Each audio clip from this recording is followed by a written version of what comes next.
The 52nd edition of the Nurburgring 24 hours got underway then at 4 o'clock on Saturday afternoon. BMW during top qualifying 1 and 2 had got the number 72 M-Power RMG car to pole position, but almost trying to beat the lead car into pit lane was Dan Harper in the 72, realising he was on completely the wrong set of tyres for the majority of the Nordschleife lap, so would give up pole, and that would have this bizarre look to the Grello car being alone on the front row, but immediately filling that gap, Augusto Farfus in the Rover Racing BMW. He couldn't quite outbrake Kevin Estre enough to take the race lead, but Maro Engel right around the outside, a very brave overtake to force his 6.2 litre V8 Mercedes into second position, and the Lamborghini and BMW would be left in the background to squabble over third and fourth positions. And this would be how the opening hour would pan out between Augusto Farfus and Kevin Estre, and virtually with every corner, Bruce Jones, of the Grand Prix lap, we didn't quite know who's going to be leading around the next corner. Yeah, classic one-lap sprint. 23 hours and 50 minutes to follow, but it was absolutely brilliant. And then it got a little too tight. We had 4 of the SP9 front runners side by side along the Dottinger Her, and unfortunately the outcome of that was one car hit another, and the car that went spinning was Vincent Kolb, who ended up round the corner, round this super fast kink, facing the oncoming traffic. How he must have not had a breath in his lungs. Horrible moment for Sheldon van der Linde, who had a really quick 99 BMW of Rover Racing this year, but getting tagged from the rear, that spat him into another BMW, which then barrel rolled spectacularly in mid-air on the approach to Adenauer Force. We had to watch that replay a number of times to realise the extent of the damage to the lower class car. And then Porsche versus BMW, the slipstream working a treat down the Dottinger Rohr. Charles Wertzer sitting duck as the Grello car to his left overtook from quite a long way back through that kink and into Tiergarten. Yeah, the light was now starting to fade. No sign of the fog that was on the way, but it had been forecast, and it was a case of the veterans getting on board. Frank Stippler doing what he's done so well. 2 wins to his name, and he was hoping for a third, so he was installed in the number 16 Scherer Sport PHX Audi, and out he went. And the 72 Team RMG BMW was always at the front end of the field. And then one moment that didn't work too well, unfortunately, a set of slick tyres went onto Manthey EMA Porsche, the one known as Grello, and they were not the right tools to have, and it cost them a good 30 seconds, and that made them tumble down the order. Danny Juncadella ending up finishing just off the podium positions in the number 4 Mercedes, but that car that he shares with Lucas Stoltz and Maxi Goertz and Arjun Maini might have done an awful lot better. Just as it got dark, illuminating the area around Brunchen was the Christophe Dupre-driven Audi S2.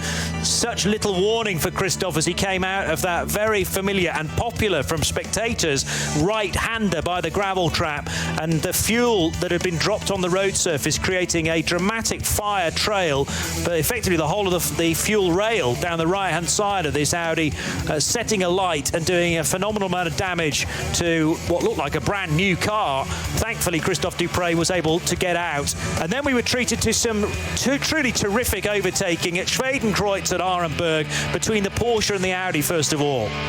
Hansen Guven really put his hand up as one of the coming stars. He's been showing good form for a couple of years, but again, this is what we want. The car's right on the edge of adhesion in the dark on a circuit that just offers so much. Of course, how would the pit stops run? Keep it clean, but you don't have to push too hard because there's a minimum pit stop time. It means you've got safe facility to get the job done before the drivers go back out.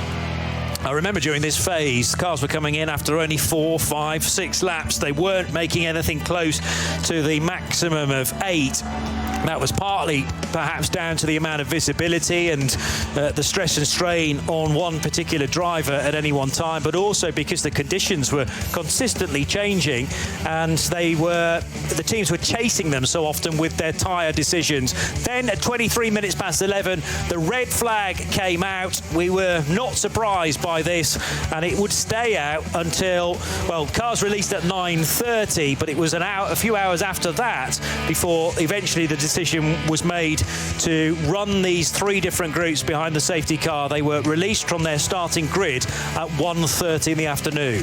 Yeah, that 4-hour break doing absolutely nothing, waiting. But meanwhile, at the lower reaches of the circuit, there was clear visibility around ADAC Bridge, Breitscheid, but up top on the Grand Prix circuit and her act, there was no visibility to be had. We waited. The cars did eventually get sent off at 1:30 to have potentially 5 laps behind the safety car. They were running at over 20 minutes per lap. That is how slow how bad the visibility was.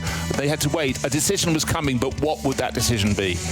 There was also, after the red flag, a partial reset of the fields. The cars did not go into parc fermé conditions, so they could be fueled, new tyres could be fitted, you could change your driver. But because the BMW owed us a pit stop prior to the red flag, it was actually put behind the 911 Grello Porsche, and that order never changed. The Audi 16 car leading the field off into the gloom, and then a game of patience, because unfortunately for these guys, they were only setting lap times of 22 minutes, would you believe, abiding by the speed of the safety car. Yeah, gradually the speed picked up, but just as fast as a little area of the circuit was cleared from the mist, it settled again somewhere else. And I'm afraid the decision had to be made after 5 laps behind the safety car. But that was that. We weren't going to have a final hour's dash to the conclusion of the 52nd Nurburgring 24 hours. And victory went to the number 16 Scherer Sport PHX Audi, a team from just down the road, a team in which Frank Stippler and Christopher Mies have now stepped up to become 3-time winners here in this magnificent race.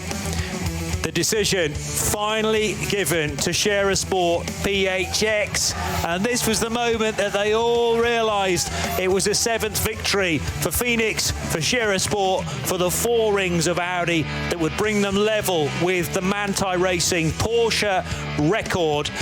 And although a lot of the mechanical crew will have had some sleep overnight, most unlike a usual 24 hours, they will have been refreshed and charged yet further by the news that their car would finish ahead of everybody else. And then the disappointment sets in the garage of Grello 911 and the 72 crew for BMW, who definitely had cars here this weekend that could have taken victory given the opportunity to do so. But brave faces, knowing that they'll be able to come back in future years to redress these results. Kevin Estre in some isolation as they were able to go at full speed over the line, although of course not overtake. The BMW finishing 3rd, just ahead of the Danny Juncadella-driven Mercedes. And Chris Mies screaming on top of the debris fence there by the pit wall, together with teammate Dennis Marshall, cheering Riccardo Feller over the line as the checkered flag was waved at ground level. Not uniquely, but that certainly will have helped framing the photographs for future publications and web reports. And Riccardo Feller, I can only see his eyes there, but he is grinning from ear to ear, let me assure you. Christopher Mies gets another victory at this event to his record as well. And Dennis Marshall, in only the 3rd attempt of the Nürburgring 24, is already a race winner, Bruce. Yeah, and apparently there are 3 people in the paddock that Frank Stippler has not got round to having a hug with, so he might be in his late 40s. He feels super quick. He is the king of the ring. Last year it was David Pittard, as he told us earlier in this meeting. But congratulations all round. And you know what? 3 manufacturers on the top 3 steps after the Nürburgring 24 hours. That's how we like it. It has been a record-breaking race this year, the 52nd edition of the 24 hours of the Nürburgring. We've gone even shorter than 3 years ago when that was 59 laps.